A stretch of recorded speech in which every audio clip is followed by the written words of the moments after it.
አሜን። አንተ ጋርዳቸው። አሜን። ቤተ ክርስቲያን በየሰንበቱ ወላጆች በየቀኑ ይመክሯቸዋል። ትምህርት ቤትና ጓደኞች ደግሞ በአእምሯቸው ብዙ የሚያመጡት ነገር አለና ከክፉ ነገር ሁሉ ሰውራቸው።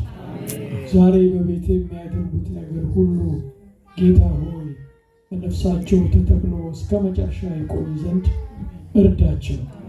የሚያስተምሯቸው ብዙ ሰው አያቸውም፣ የሚደግፏቸው አንተ ባርካቸው፣ አንተ ጠብቃቸው። ክብርና ምስጋና ለስም ይሁን በኢየሱስ ክርስቶስ ስም አሜን።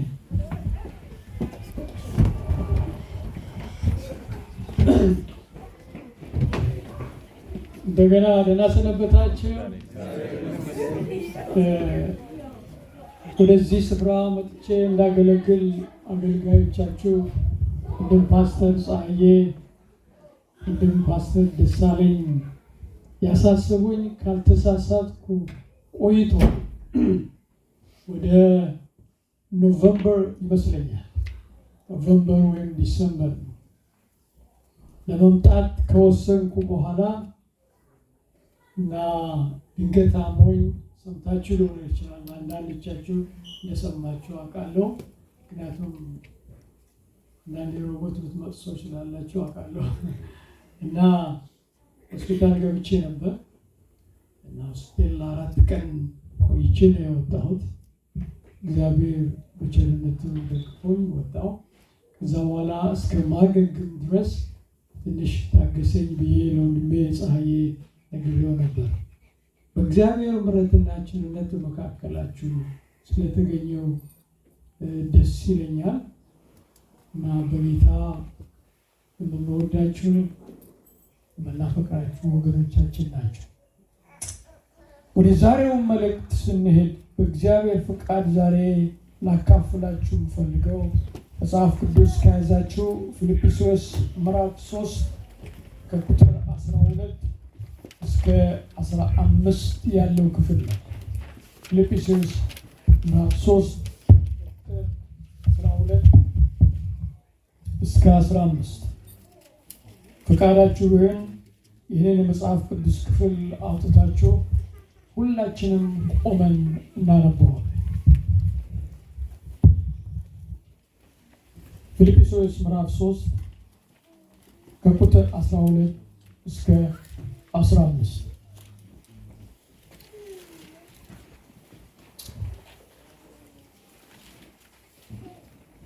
ሁላችንም ቆመን እናነበዋለን። የምንችል ሰዎች እንቆማለን። ይህ የማይለወጥ የማይሻር ቅዱስ ዘላለማዊ የእግዚአብሔር ቃል አሁን እንዳገኘው ወይንም አሁን ፍጹም እንደሆንኩ አይደለም፣ ነገር ግን ስለ እርሱ በክርስቶስ ኢየሱስ የተያዝኩበትን ያን ደግሞ እይዛለሁ ብዬ እፈጥናለሁ። ወንድሞች ሆይ እኔ ገና እንዳልያዝኩት እቆጥራለሁ፣ ነገር ግን አንድ ነገር አድርጋለሁ፣ በኋላዬ ያለውን እየረሳው በፊቴ ያለውን ለመያዝ እዘረጋለሁ።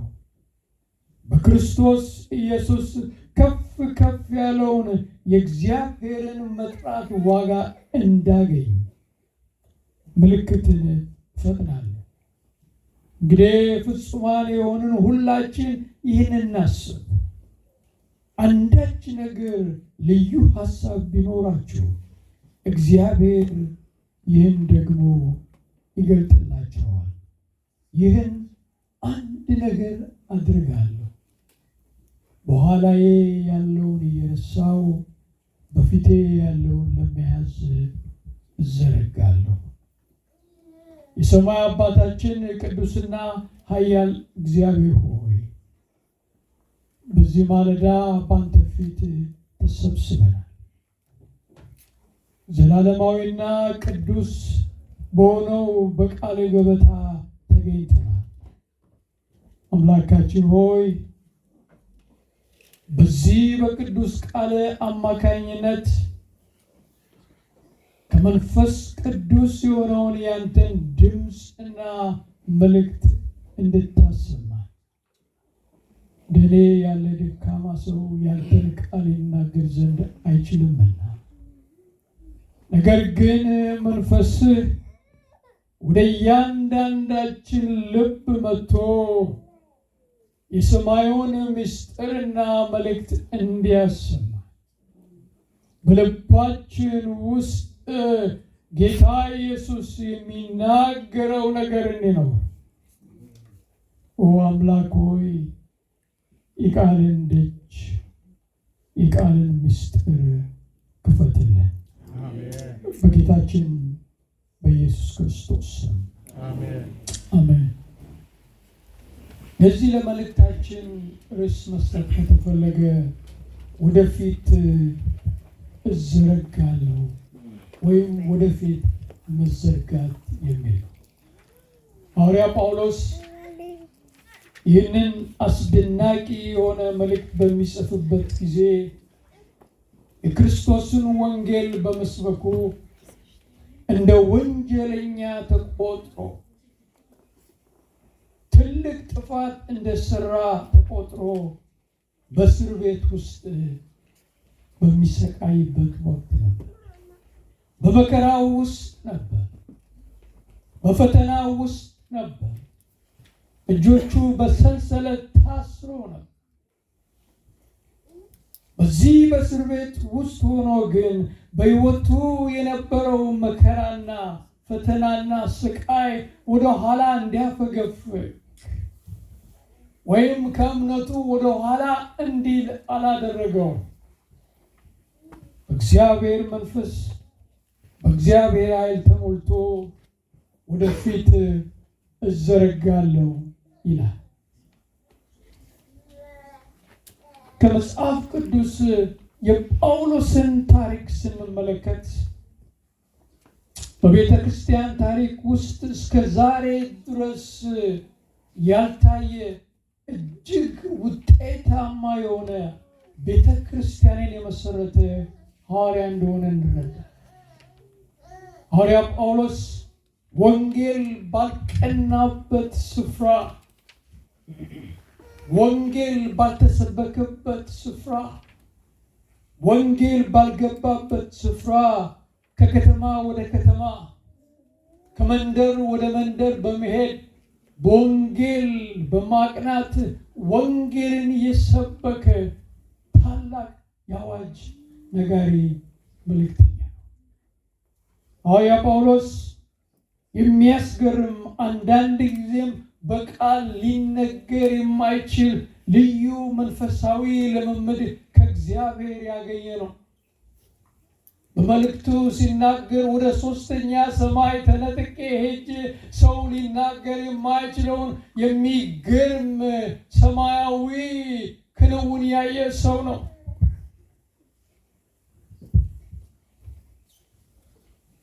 ሐዋርያ ጳውሎስ ስለ ክርስቶስና ስለ ወንጌል ሁሉን ነገር የተወ መስዋዕትነት የከፈለ በብዙ መከራና ስቃይ ያለፈ ሰው። ምናልባት በዚህ ምድር ላይ ከኖሩት ሰዎች ከክርስቶስ በስተቀር እንደ ሐዋርያ መከራና ፈተና የተቀበለ ሰው ያለ አይመስልም። በብዙ ሰዓት ውስጥ፣ በብዙ ስቃይ ውስጥ፣ በብዙ ተቃውሞ፣ በብዙ ስደት ያለፈ ሰው ነው። የመከራ ሰው ነው።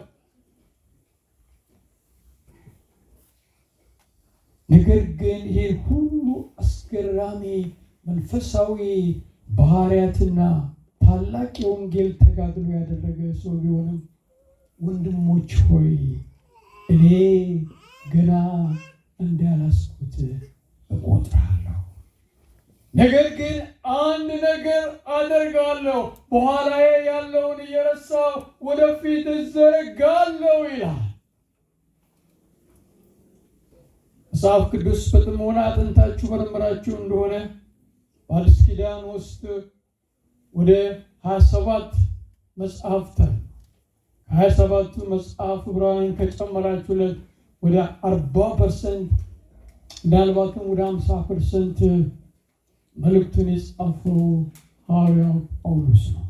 ግን በዚህ ቦታ ላይ ተመልከቱ፣ ገና አልያዝኩትም፣ ገና አልጨበጥኩም፣ ወደፊት እዘረጋለሁ፣ ወደፊት እራመዳለሁ፣ ወደፊት እሄዳለሁ።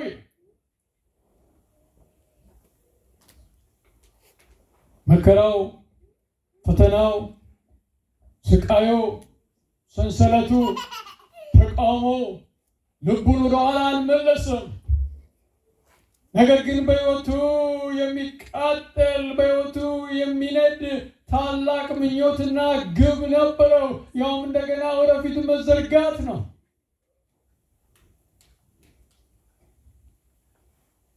ሐዋርያ ጳውሎስ ወደፊት እዘረጋለሁ፣ ወደፊት እሄዳለሁ ሲል ምን ማለት ነው? ይህ የእግዚአብሔር ሰው በጭፍን የሚናገር አይደለም። የእግዚአብሔር መንፈስ በሙላት በሕይወት ውስጥ ገብቶ የእግዚአብሔርን ድምፅና መልእክት ነው የሚያስተላልፈው። ስለዚህም ሐዋርያ ጳውሎስ ወደፊት እዘረጋለሁ ሲል በመጀመሪያ ምን ማለቱ ነው? በእምነቴ እቀጥላለሁ ማለቱ ነው። በክርስቶስና በወንጌል ላይ ባለው እምነት እንደሚቀጥል ነው የሚናገረው። ምንም እንኳን በመከራው ውስጥ ቢሆን፣ ምንም እንኳን እጆቹ በሰንሰለት ቢታሰሩም፣ ምንም እንኳን ነፃነቱ ቢወሰድ፣ መብቱ ቢገፈፍም፣ ወንጌል የምስራች ስለሰበከ እንደ ወንጀለኛ ቢቆጠርም ወደፊት እዘረጋለሁ ሲል በእምነቴ ወደፊት እቀጥላለሁ። በክርስቶስና በወንጌል ላይ ባለኝ እምነት ወደ ኋላ አልመለስም የሚል ነው እምነቱ። በውዱ በጌታችን በኢየሱስ ክርስቶስ ላይ ያለው እምነት በማይለወጠውና በማይሻረው በወንጌል እውነት ላይ ባለው እምነት እቀጥላለሁ ማለቱ ነው።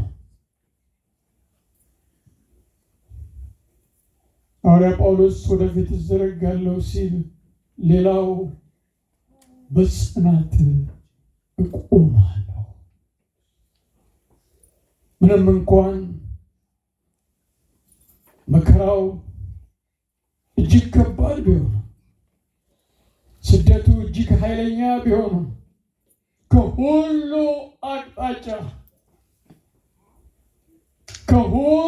አቅጣጫ ጳውሎስን የሚፈታተነው ነገር ቢኖር እንደውም በመልእክቱ ላይ ሲናገር አንዳንዶች በኔ ላይ መከራ፣ ስደትን፣ ችግርን ለመጨመር ወንጌልን ይሰብካሉ። እኔን ለመክሰስ ወንጌልን ይሰብካሉ። እኔን ለመጉዳት ወንጌልን ይሰብካሉ። ምን ቸገረኝ? በጥሩ ሐሳብ ቢሆን በመጥፎ ሐሳብ ወንጌል ስለተሰበከ ደስ ይለኛል ይላል ሐዋርያ ጳውሎስ።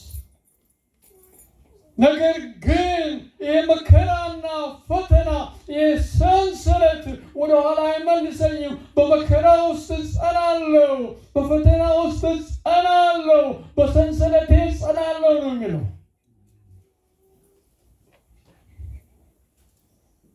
ወደፊት እዘረጋለሁ ሲል ሐዋርያ ጳውሎስ ጌታችን ኢየሱስ ክርስቶስ በደማስቆ መንገድ ላይ ተገናኝቶ የሰጠው ትልቅ የወንጌል አገልግሎት መለኮታዊ ተልእኮ አለ። ያንን ተልእኮዬን ፈጽማለሁ። እግዚአብሔር ከሰጠኝ የአገልግሎት ኃላፊነት፣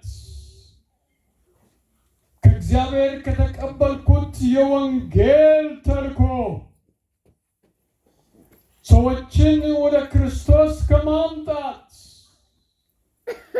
የቤዛነቱን ሥራ ከማወጅ በእስር ቤት ቢሆን፣ በምኩራብ ቢሆን፣ በመቅደስ ቢሆን፣ በቤት ቢሆን፣ በአደባባይ ቢሆን ከተልኮዬ ወደ ኋላ አልመለስም ነው የሚለው።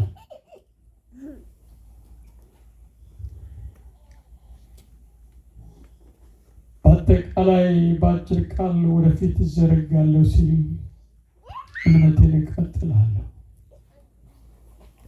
በመከራ እጸናለሁ፣ የተሰጠኝን መለኮታዊ ተልእኮ እፈጽማለሁ ማለት ነው። ይሄ ጊዜ ከባድ ጊዜ ነው ለጳውሎስ።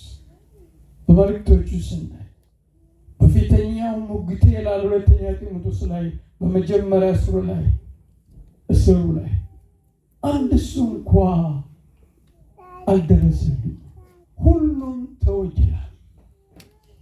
ያስተማራቸው፣ የሰበካቸው፣ የመከራቸው፣ ያሰለጠናቸው፣ ያበረታታቸው፣ ያጽናናቸው ሰዎች ሁሉ የተውት ጊዜ ነው።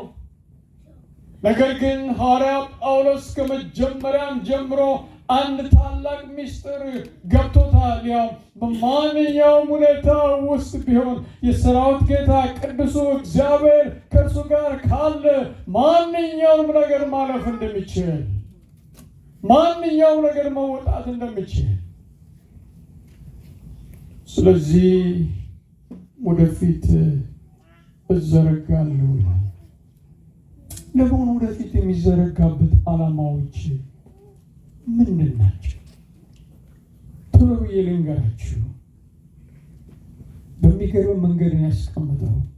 አንደኛ በክርስቶስ የተያዘበትን ለመያዝ፣ በክርስቶስ የተያዘበትን ለመያዝ እንዲህ ብሎ ይናገራል። ቁጥር 12 ላይ አሁን እንዳገኘው ወይንም አሁን ፍጹም እንደሆንኩ አይደለም፣ ነገር ግን ስለ እርሱ ማለትም ስለ ክርስቶስ በክርስቶስ ኢየሱስ የተያዝኩበትን ደግሞ ይዛለሁ ብዬ እፈጥናለሁ። የሚገርም ምስጢራዊ ቃል ነው የሚናገረው። ክርስቶስ በደማስቆ መንገድ ላይ ሲገናኘው ሐዋርያው ጳውሎስን የያዘበት ልዩ መለኮታዊ ጉዳይ አለ። ሐዋርያው ጳውሎስን የጠራበት ልዩ መለኮታዊ ጉዳይ አለ። በእርሱ የተያዝኩበትን ያንን ለመያዝ ነው ይላል። አዲሱ መደበኛ ትርጉም ግልጽ አድርገዋል። አንብብላችሁ እንዲህ ይላል፣ ይህን ሁሉ አግኝቻለሁ ወይንም ፍጹም ሆኛለሁ ማለት አይደለም፣ ነገር ግን ክርስቶስ ኢየሱስ እኔን የራሱ ያደረገበትን እኔም የራሴ ለማድረግ እጣጣራለሁ። በደማስቆ መንገድ ላይ ውዱ ጌታ ኢየሱስ በአስደናቂ መንገድ በሰማይ ብርሃንና በክብር ተገልጦ ሲገናኘው ሳኦል ሳኦል ሆይ ስለምን ታሳድደኛለህ ሲል ጳውሎስን የራሱ ያደረገበት አንድ ዓላማ ነበረ። ያንን ዓላማ ለመፈጸም፣ ያንን ዓላማ ለማከናወን ወደፊት የምዘረጋው ለዚህ ነው። በክርስቶስ የተያዝኩበትን ለመያዝ ወይም ክርስቶስ እኔን የሱ ያደረገበትን ያንን ለኔ ለማድረግ። ወደ ወገኖች ሆይ ረዥም ጊዜ ኖሮኝ ይህንን በገለጥኩላችሁ፣ ግን ጊዜ የለም። ሀሳቡን ልስጣችሁ። በደማስቆ መንገድ ላይ ውዱ ጌታ ኢየሱስ ሐዋርያ ጳውሎስን ሲገናኘው እሱ የያዘበት ብዙ ነገር አለ። ስሙን እንዲሸከም፣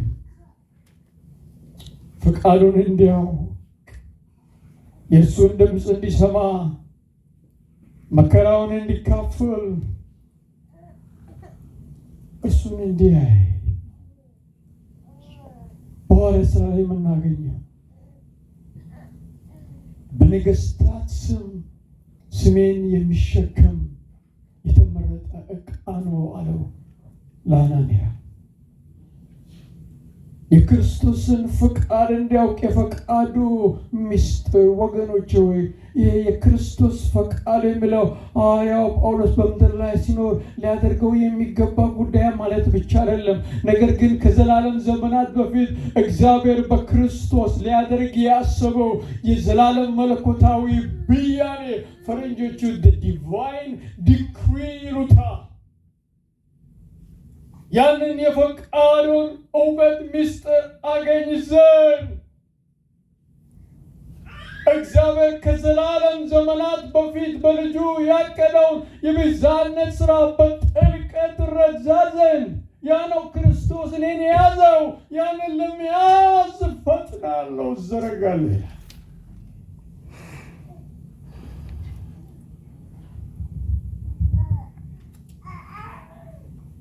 ሁለተኛ ደረጃ ሐዋርያ ጳውሎስ ወደፊት የመዘርጋቱ ዓላማ በፊቱ ያለውን ለመጨበጥ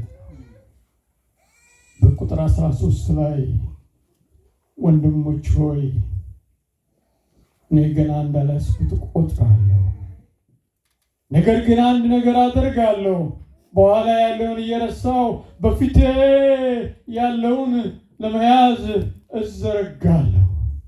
አዲሱ መደበኛ ትርጉም ግልጥ አድርጎ እንደዚህ ያስቀምጠዋል። በኋላ ያለውን እየረሳሁ ከፊቴ ወዳለው እዘረጋለሁ። ከፊቱ ያለው ከሐዋርያ ጳውሎስ ፊት ያለው በደማስቆ መንገድ ላይ የጀመረው የእምነት ሩጫ ነው። አላለቀም፣ አልፈጽሞም፣ ገና ከግቡ አልደረሰም። ወገኖች እምነት የአንድ ቀን ውሳኔ አይደለም፣ የአንድ ሰሞን ጉዳይ አይደለም። በሕይወት ዘመናችን ሁሉ የምንሮጠው ሩጫ ነው። ይህንን የእምነት ሩጫ ለመጨረስ በሩጫው ሜዳ ውስጥ አለው። ያንን ለመፈጸም ወደፊት እዘረጋለሁ።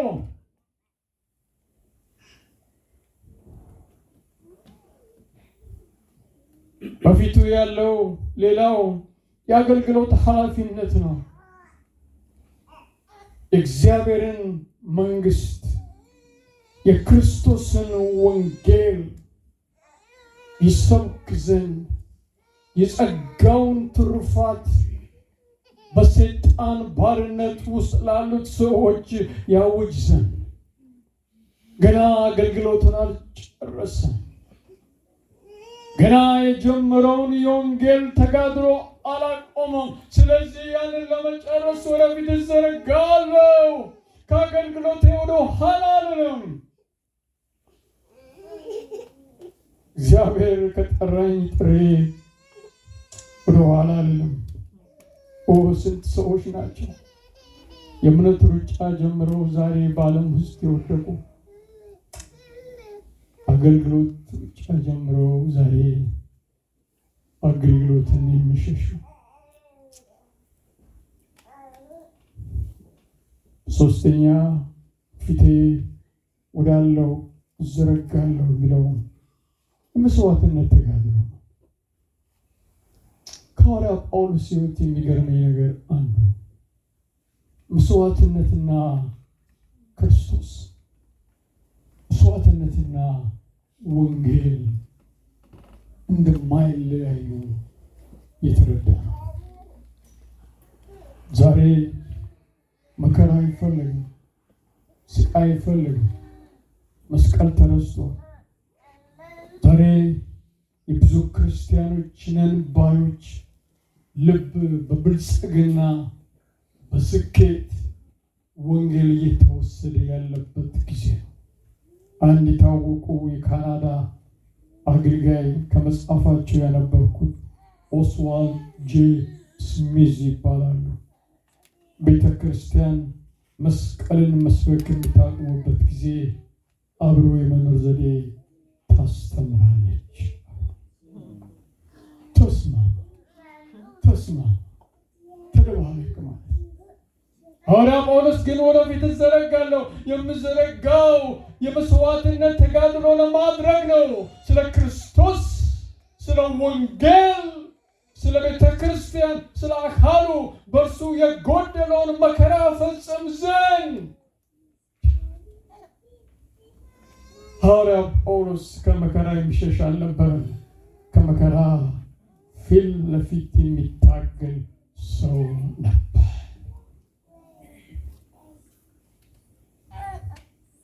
ሶስተኛ ደረጃ ወደፊት የሚዘረጋበት ዓላማ የመጀመሪያውን ነግሬያቸዋለሁ። በክርስቶስ የተያዘበትን ለመያዝ ጥልቅና ሰፊ ነው። በሁለተኛ በፊቱ ያለውን ለመጨበጥ ነው። በሶስተኛ የጥሪውን ሽልማት ለማግኘት። በቁጥር 4 ላይ እንደዚህ ነው፣ በክርስቶስ ኢየሱስ ከፍ ከፍ ያለው ክቡር ቅዱስ ሰማያዊ የእግዚአብሔርን መጥራት ጥሪ ዋጋ እንዳገኝ ምልክትን ፈጠረ። ሐዋርያ ጳውሎስ የእግዚአብሔር ጥሪ ከእግዚአብሔር ዘንድ ዋጋ እንዳለው፣ ብድራት እንዳለው፣ ሽልማት እንዳለው የተረዳ ሰው ነበር። ወገኖች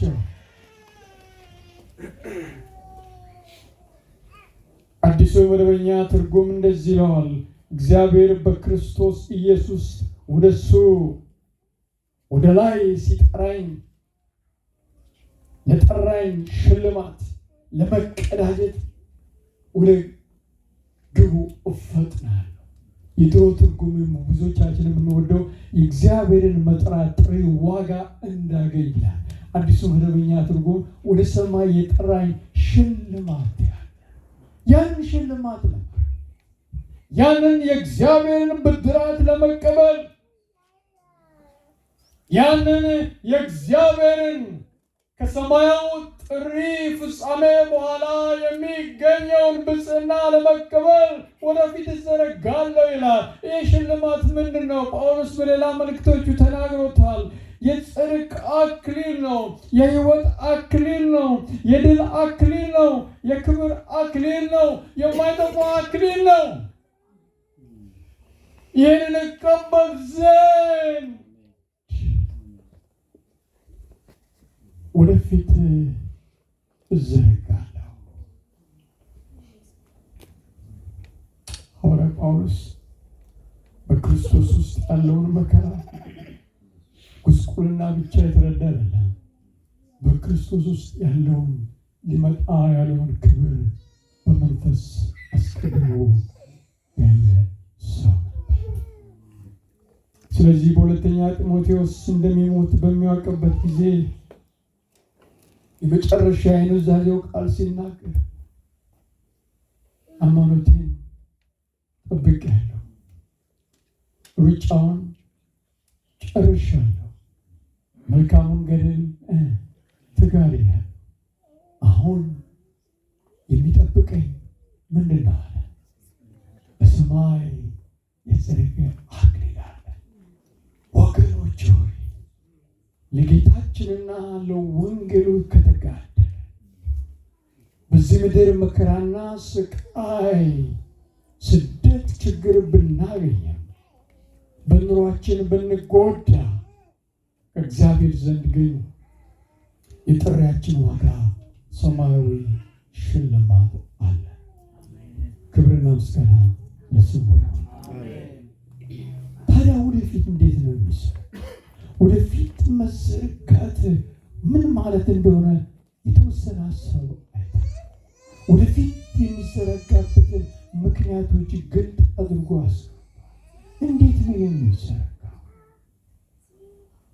ስለዚህም የሚሰጠን ሀሳብ አለ። አንደኛ ሐዋርያ ጳውሎስ ምን ይላል? ገና እንዳልያዝኩት እንዳልጨበቅኩት እቆጥራለሁ ይላል። ወደፊት እንድንዘረጋ ከፈለግን ከክብር ወደ ክብር፣ ከእምነት ወደ እምነት፣ ከኃይል ወደ ኃይል እየተሸጋገርን የእግዚአብሔርን ተልእኮ መፈጸም ከፈለግን ወገኖቼ ሆይ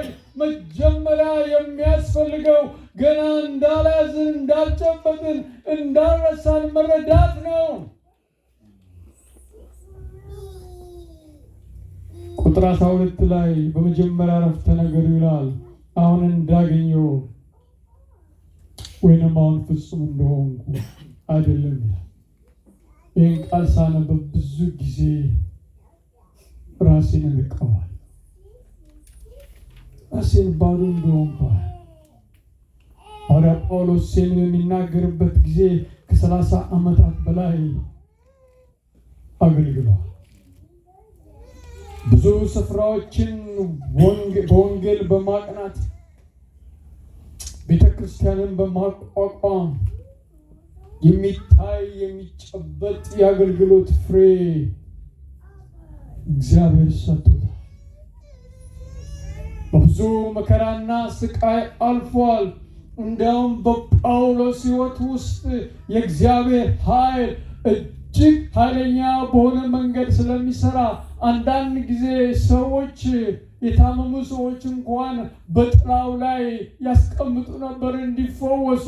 አንዳንድም ሰዎች በእባብ ተነድፎ ይሞታል ብሎ ሲጠብቁት፣ ነገር ግን በጤናማነት ሲመላለስ ይሄ ሰው ብቻ አይደለም አምላክ ነው ብለው መስዋዕት ሊያቀርቡለት የፈለገ ሰው ነበር።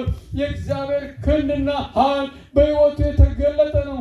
የሚገርም ሚስጥራዊ መገለጥ ያገኘ ነው ወገኖች ሆይ። ነገር ግን ምን ይላል? ገና አልያዝኩትም፣ ገና አልደረስኩም፣ ገና ነኝ ይላል። እኔና እናንተስ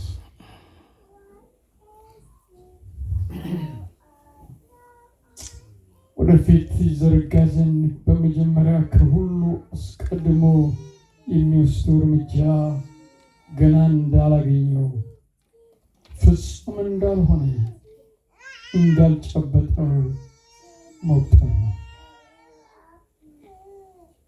የክርስትና ሕይወት እድገት መሰናክል፣ የመንፈስ ቅዱስ ሥራ እንቅፋት፣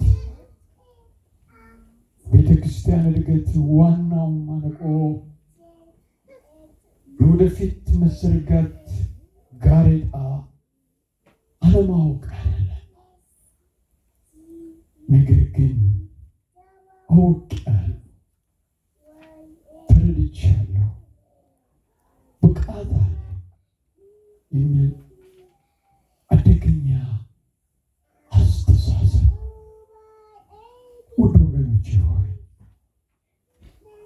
ባለጠጋ ነኝ፣ ሁሉ አለኝ፣ አንድስ እንኳ አያስፈልገኝም፣ እንደኔ ያለ መንፈሳዊ ሰው የለም የሚለው አስተሳሰብ የሎዶቅያ ቤተ ክርስቲያን መንፈስ ነው። ላይ ስናነብ ሎዶቅያ ቤተ ክርስቲያን አሳዛኙ ነገር ክርስቶስ ከሰው ውጪ ወጥቶ ከደጅ ያንኳኳ ነበር። ትልቅ መዓት ነው። እግዚአብሔር ከዚህ አይነት መዓት ይሰውራል። ክርስቶስ የለም ግን ይዘምራል፣ ይሰበሰባል። ሎዶቅያ ቤተ ክርስቲያን በጀቷ የሞላ ነው። የበጀት ችግር የላትም፣ የሰው ችግር የላትም። ሀብታም ናት፣ ባለጠጋ ነኝ ትላለች። ምናልባት በከተማው የታወቀች ተቀባይነት ያላት ናት። ነገር ግን ክርስቶስ ከውጭ ሆኖ በደጅ ቆሜ አንኳኳለሁ ክፈቱልኝ ይላቸው ነበር።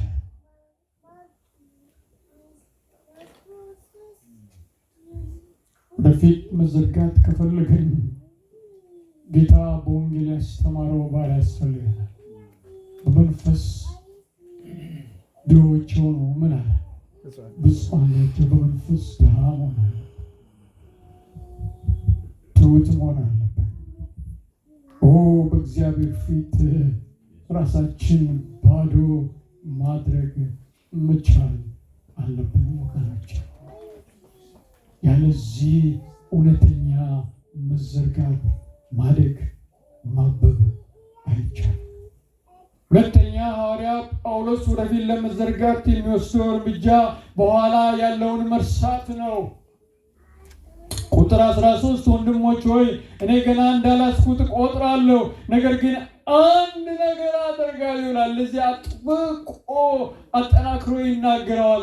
አንድ ነገር አደርጋለሁ። ምንድነው ያለው? በኋላዬ ያለውን እረሳለሁ ይላል። በኋላዬ ያለውን እረሳለሁ። ለመሆኑ ሐዋርያው ጳውሎስ በኋላ ያለውን እረሳለሁ የሚላቸው ነገሮች ምንድን ናቸው? በጥናት ያገኘሁት ልንገራችሁ። በኋላ ያልሆኑ የሚለው መልካም ያልሆኑ ነገሮች በጳውሎስ አነጋገር ምናልባት ጌታን ከማግኘቱ በፊትና ጌታንም ካገኘ በኋላ ሰው ነውና በሕይወቱ የተፈጸሙ በጌታ ዓይን እንደ ውድቀት፣ እንደ ድካም፣ እንደ ኃጢአት፣ እንደ በደል የሚቆጠሩ ነገሮች ማለቱ ነው።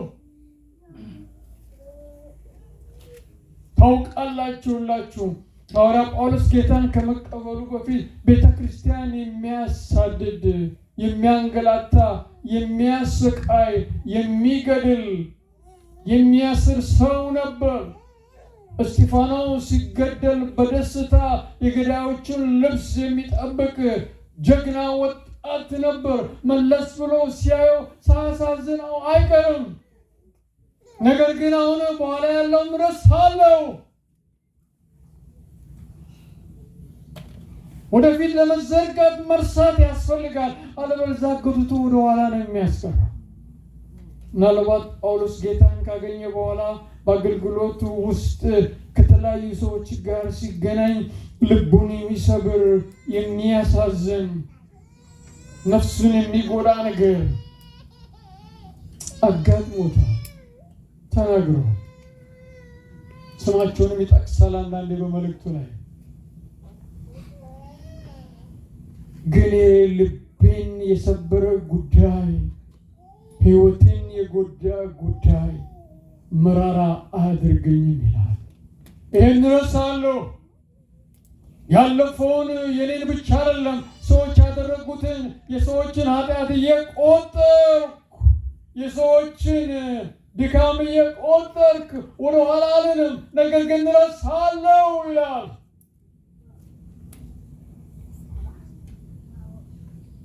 ኦ ወገኖች ሆይ በጌታ አገልግሎት ውስጥ በቆየሁበት ጊዜ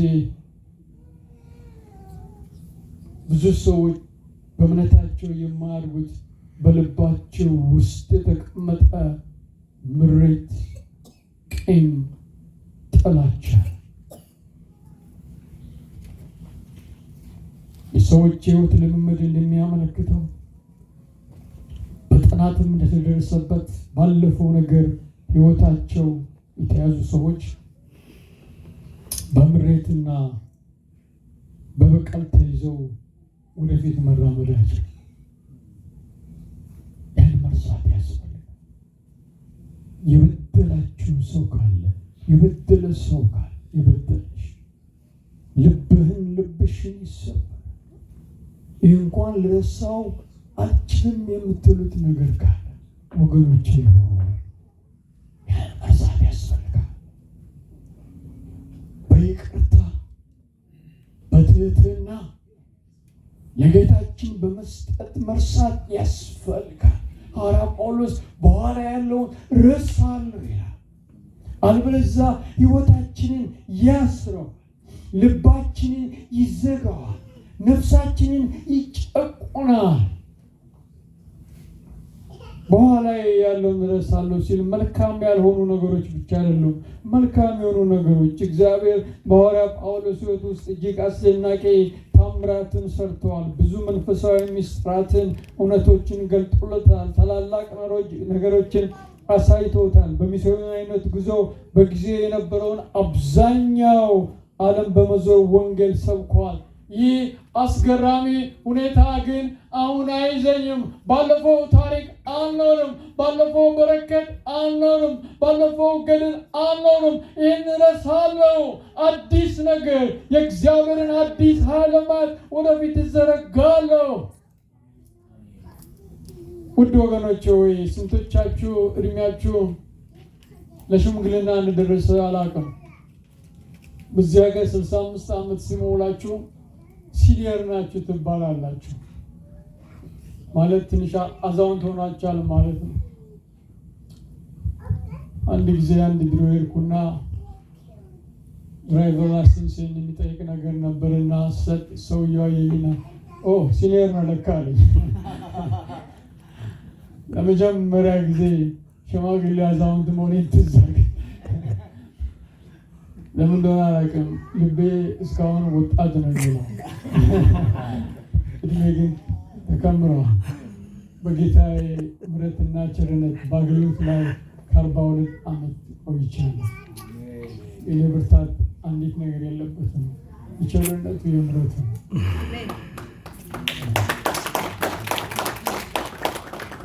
ግን ልነግራችሁ የፈለጉት እድሜን አይደለም። ስታረጁ ከአዲስ ነገር ያለፈ ነገር ነው የምታስቡት። ሐዋርያው ጳውሎስ ባለፈ ታሪክ አልኖርም ነው የሚለው። አሁን እግዚአብሔር አስደናቂ ነገር አድርጓል። እግዚአብሔር ታምር ሰርቷል። ነገር ግን አሁንም ወደፊት ይዘረጋለሁ። ባለፈው ደስታ፣ ባለፈው በረከት፣ ባለፈው ድል፣ ባለፈው ፍሬ ብቻ ተረጋግቶ መቀመጥ አያስፈልግም። መልካም የሆኑ ነገሮችን አንዳንድ ጊዜ ሰዎችን ወደ ኋላ የሚይዛቸው ጊዜ እግዚአብሔር ያደረገውን አንተ ግን ወደፊት ለመዘርጋት ጊዜ አያስፈልግም። የመጨረሻው ነጥብ ወደፊት ለመዘርጋት ግን እንዳልደረሰ ቆጠረ፣ በኋላ ሆነ ያልደረሰ። ይሄ የሚገርም ነው። ለክርስቶስ ሁሉን መተው፣ ለክርስቶስ ሁሉን መተው ምን ማለት ነው? የመስዋዕትነት ጎዳና። በዚህ ዘመን ያሉ ክርስቲያኖች ምቾት፣ ተድላ፣ ሞቅታ ምን የሚፈልገው መስዋዕትነት አንፈልገው። ቤተክርስቲያን ዛሬ የሚሰበከው ይሄ ነው። ብልጽግና፣ ውጣ፣ ተከናወን፣ ሆንላ፣ ታገኛለህ። ስኬት መገለጡ ይሄ ነው። የጳውሎስ መገለጥ ክርስቶስ ነበር። የጳውሎስ መገለጥ የቤዛነቱ ስራ ነበር። የጳውሎስ መገለጥ የመንፈስ ቅዱስ አዲስ ስራ ነበር። ወገኖቼ ሆይ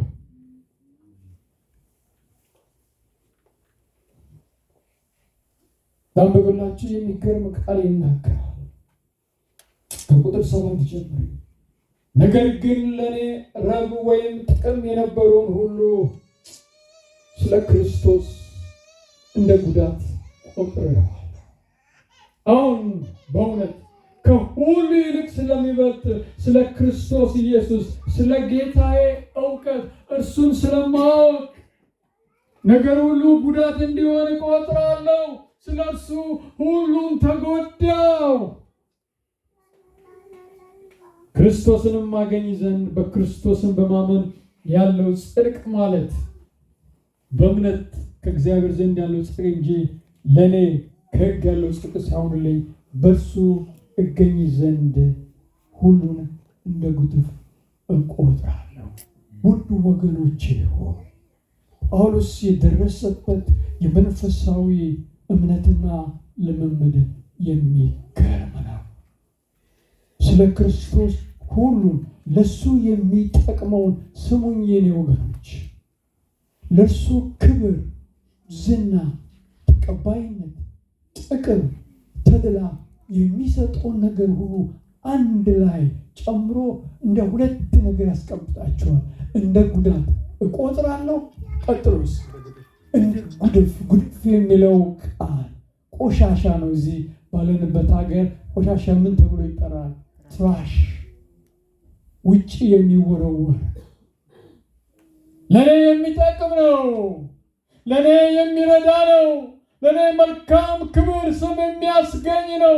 ነገር ግን ስለ ጌታዬ እውቀት ስል፣ ስለ ወንጌል ስል፣ ስለ ክርስቶስ ስምና ክብር ስል እንደ ጉዳት እንደ ጉድፍ እቆጥራለሁ ይላል። ይህ ነው ክርስትና ሕይወት፣ የመስቀል የመስዋዕትነት ጎዳና።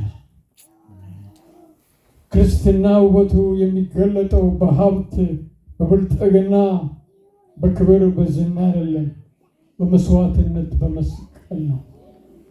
ዛሬ ብዙ ሰዎች ቤተ መንግስት ለመግባት ይሮጣሉ ከሚታወቁ ሰዎች ጋር ፎቶ ለመነሳት። ወገኖቼ ሆይ የመስቀል መንገድ ያስፈልጋል። ጳውሎስ የሚመካበት ብዙ ነገሮች ነበሩ። እነሱን እንደ ጉድፍ ቆጠራቸው። ስለሚመካበት ነገር ሲናገር ቶሎ ቶሎ እየላንበብላችሁ በ8ኛው ቀን ተገረዝኩ ይላል። ይህም አጥባቂ ከሆነ የአይሁድ ቤተሰብ እንደተወለደ የሚናገር ነው። ከእስራኤል ተወለደ መሆኑ ይናገራል። የአብርሃም ቃል ኪዳን ያለኝ ነኝ ይላል። ከብንያም ወገን መምጣቱ ይናገራል። ብንያም ከእስራኤል ከ12ቱ ነገር በጣም የሚወደድበት ነገር አለ። የመጀመሪያው የእስራኤል ንጉሥ የመጣው ሳኦል ከማን ነው? ከብንያም ወገን ነው። ኢየሩሳሌም ከተማ ድንበሯ የብንያም ዳርቻ ላይ ነው ያለው። እስራኤል ሁለት ስትከፈል ብንያም ከይሁዳ ጎን ነው የቆየው።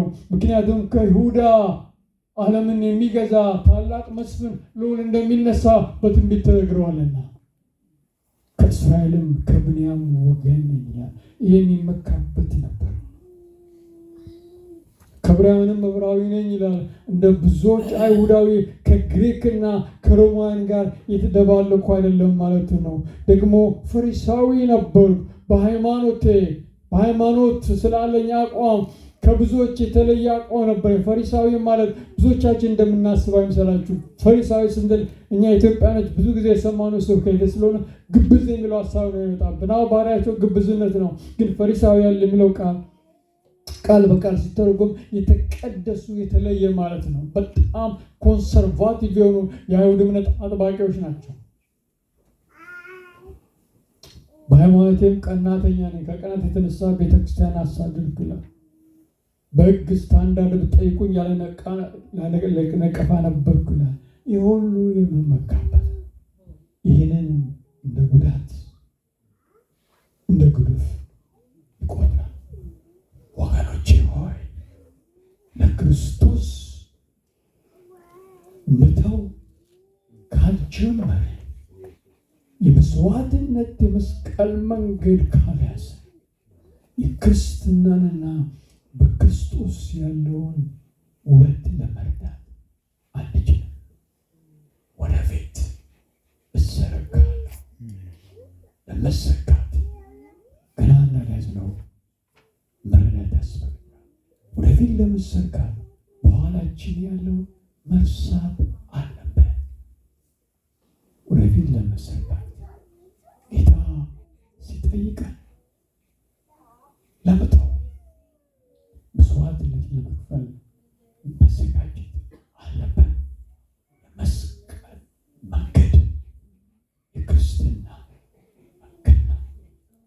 የሰማነውን ቃል እግዚአብሔር ይባርክ። አጭር ጸሎት እናደርጋለን። የሰማይ አባታችን ሆይ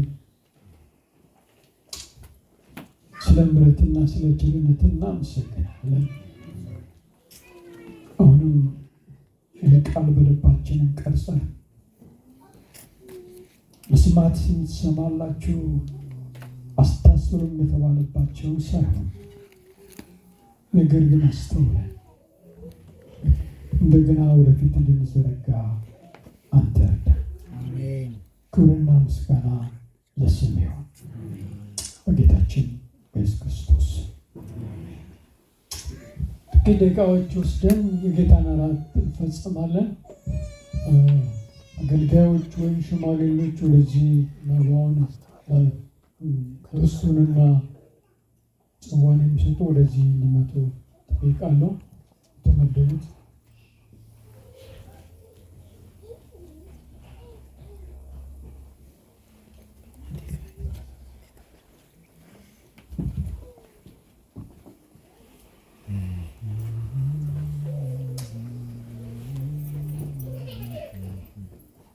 በጌታ እራት የተመደበውን ጥቅስ እናነብና አንድ ላይ እንወስዳለን።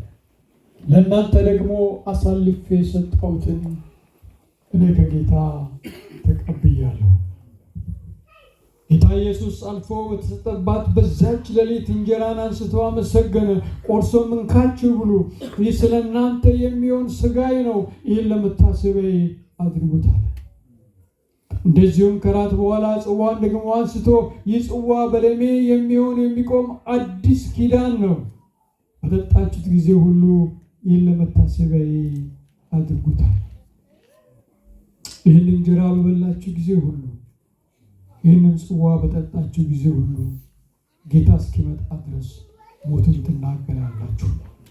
ስለዚህ ሳይገባው ይህን እንጀራ የበላ ወይም የጌታን ጽዋ የጠጣ ሁሉ የጌታ ሥጋና ደም አለበት።